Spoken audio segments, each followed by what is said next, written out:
तो आज हवामान खूपच म्हणजे विचित्र आहे. सकाळी ऊन होतं आणि आता अचानक इतके ढग आले आहेत की पाऊस पडेल असं वाटतंय. नमस्कार. इलेक्ट्रिकल सर्किट्सच्या त्या अद्भुत आणि खरं सांगायचं तर थोड्याशा गुंतागुंतीच्या दुनियेत आपलं स्वागत आहे. आज आपण त्या दोन जादुई नियमांबद्दल बोलणार आहोत, ज्यांच्याशिवाय खरं तर आजचं हे इलेक्ट्रॉनिक्सचं जग आपण कल्पनाच करू शकत नाही. हो, मी बोलतोय किर्चॉफच्या नियमांबद्दल. हे नियम म्हणजे असं समजा की प्रत्येक इलेक्ट्रिकल नेटवर्कचा आत्मा आहेत. कधी असा प्रश्न पडलाय का की आपल्या स्मार्टफोनमधल्या त्या इवल्याशा चिपपासून ते अगदी शहराला वीज पुरवणाऱ्या मोठमोठ्या पॉवर ग्रिड्सपर्यंत इंजिनियर्स विजेच्या प्रवाहाचं इतकं अचूक विश्लेषण करतात तरी कसं? हे एक भलं मोठं कोडं वाटतं नाही का? पण याचं उत्तर दडलंय किर्चॉफच्या दोन अगदी सोप्या पण जबरदस्त शक्तिशाली नियमांमध्ये. तर मग आजच्या या भागात आपण काय काय बघणार आहोत? सगळ्यात आधी आपण किर्चॉफच्या नियमांची ओळख करून घेऊ. मग त्याचा पहिला नियम जो आहे जंक्शनबद्दल आणि दुसरा नियम जो आहे लूपबद्दल ते नीट समजून घेऊ. आणि नुसतं समजून नाही तर एका उदाहरणातून ते प्रत्यक्ष कसे वापरतात हेही बघू. आणि हो, शेवटी हे नियम इतके महत्त्वाचे का आहेत यावरही बोलू. मग सुरू करायचं का? चला तर मग. तर हे नियम आपल्याला दिले कोणी? त्यांचं नाव आहे गुस्ताफ किर्चॉफ. त्यांनीच आपल्याला ही दोन जबरदस्त हत्यारं किंवा साधनं म्हणूया दिली, ज्यामुळे कितीही अवघड, कितीही किचकट दिसणारे इलेक्ट्रिकल नेटवर्क असो, आपण ते अगदी सोपं करून टाकू शकतो. हे नियम म्हणजे काय आहेत माहितीये? विजेच्या प्रवाहासाठी असलेले ट्रॅफिक रूल्स असं समजा. म्हणजे बघा, रस्त्यावरचे नियम नसतील तर गाड्यांचा कसा गोंधळ उडेल? पण नियम असले की वाहतूक सुरळीत चालते, बरोबर? अगदी तसंच किर्चॉफचे नियम सर्किटमधल्या विजेच्या प्रवाहाचा सगळा गोंधळ दूर करतात आणि त्या एक शिस्त लावतात. चला मग वळूया पहिल्या नियमाकडे. याला जंक्शनचा नियम असंही म्हणतात. आता जंक्शन म्हणजे काय? सोपं आहे. सर्किटमधला असा एक पॉइंट, एक चौरस्ता समजा, जिथे अनेक तारा येऊन मिळतात. आता विचार करा, अशा एका गर्दीच्या चौरस्त्यावर करंटचं नक्की काय होत असेल? तर नियम अगदी साधा सरळ आहे.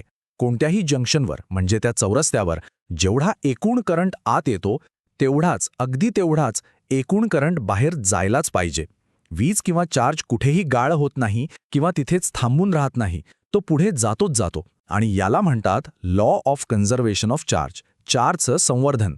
हे बघा, या चित्राकडे पाहिलं की हा नियम आणखी सोपा वाटायला लागेल.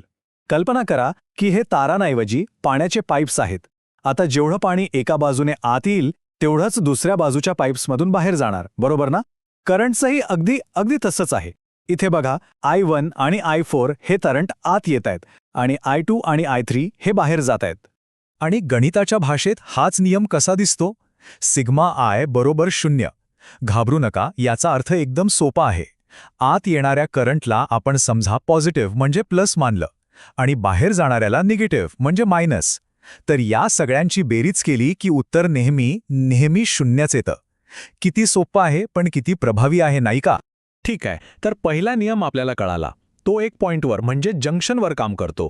पण सर्किट म्हणजे फक्त एक पॉइंट नसतो, ते एक पूर्ण वर्तुळ, एक पूर्ण प्रवास असतो. मग ह्या पूर्ण प्रवासाचं काय?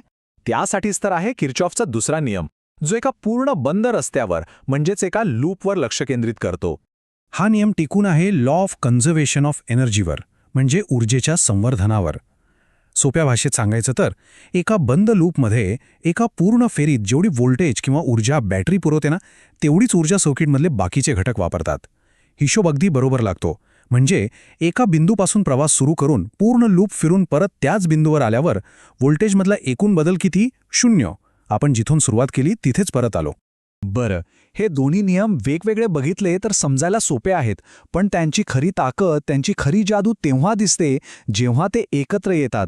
मग आता काय करूया? एका प्रत्यक्ष पॅरलल सर्किटचं उदाहरण घेऊया आणि बघूया की हे नियम आपल्याला गणित सोडवायला कशी मदत करतात. चला आता हे प्रत्यक्ष उदाहरणातून समजून घेऊया. तर आपल्यासमोर हे एक पॅरलल सर्किट आहे.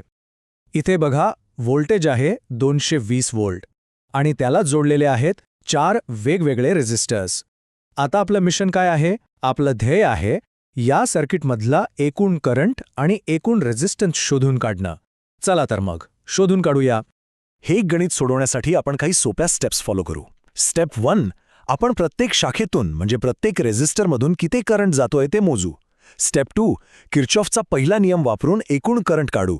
आणि फायनल स्टेप, एकूण रेझिस्टन्सची गणना करू. चला तर कामाला लागूया. सगळ्यात आधी आपल्याला लागेल ओहमचा नियम. आठवतोय? आय बरोबर व्ही भागिले आर. आता हे पॅरलल सर्किट असल्यामुळे प्रत्येक रेझिस्टरला पूर्ण 220 व्होल्ट मिळतायत. तर या टेबलमध्ये आपण पाहू शकतो की कॅल्क्युलेशन केल्यावर पहिल्या शाखेतून जातोय 2.2 अँपिअर करंट, दुसऱ्यातून 4, तिसऱ्यातून 5.5 आणि चौथ्या शाखेतून 1.1 अँपिअर. वा, आता आपल्याकडे पझलचे सगळे तुकडे आहेत. आणि आता येतो तो क्षण जिथे किर्चॉफचा पहिला नियम आपली जादू दाखवतो. एकूण करंट म्हणजे काय? अगदी सोप्पं. या चारही शाखांमधल्या करंटची फक्त बेरीज करायची. म्हणजे 2.2 अधिक 4 अधिक 5.5 अधिक 1.1. आणि उत्तर काय आलं? आपल्याला मिळतो एकूण करंट 12.8 अँपिअर. पाहिलंत किती सोप्पं करून टाकलं या नियमाने. ओके, आता फक्त शेवटची पायरी राहिली, एकूण रेझिस्टन्स काढणं. त्यासाठी आपण पुन्हा एकदा ओहमच्या नियमाची मदत घेऊ. आर बरोबर व्ही भागिले आय. म्हणजे 220 व्होल्टला आपण आत्ताच काढलेल्या एकूण करंटने म्हणजे 12.8 ने भागलं आणि आपल्याला फायनल उत्तर मिळालं 17.19 ओहम. बस झालं, आपण हे सर्किट यशस्वीपणे सोडवलंय. एक गणित तर आपण सहज सोडवलं, पण आता जरा मोठ्या चित्राकडे बघूया. खरा प्रश्न हा आहे की ह्या नियमांचं खरं महत्त्व काय आहे. हे फक्त परीक्षेपुरते किंवा पुस्तकातले सिद्धांत नाहीत, तर आपल्या आजूबाजूला दिसणाऱ्या प्रत्येक टेक्नॉलॉजीचा हा पाया आहेत. एकदम थोडक्यात सांगायचं झालं तर असं म्हणता येईल, पहिला नियम करंटचं मॅनेजमेंट करतो की तो कुठे आणि कसा विभागला जाईल, आणि दुसरा नियम ऊर्जेचा हिशोब ठेवतो. एक प्रवाह सांभाळतो तर दुसरा ऊर्जा. आणि हे दोन साधे वाटणारे नियम एकत्र येतात तेव्हाच आपल्या आधुनिक इलेक्ट्रॉनिक्सच्या जगाचा भक्कम पाया रचला जातो. आता जाता जाता एक विचार करूया. पुढच्या वेळी जेव्हा कुणीही मोबाईल चार्ज करेल किंवा फक्त लाईटचं बटन दाबेल, तेव्हा एक गोष्ट आठवा. त्या एका छोट्याशा क्षणात किर्चॉफचे हेच दोन अदृश्य पण अत्यंत शक्तिशाली नियम आपलं काम करत असतात. आणि खरं तर आपलं हे आधुनिक जग चालवत असतात.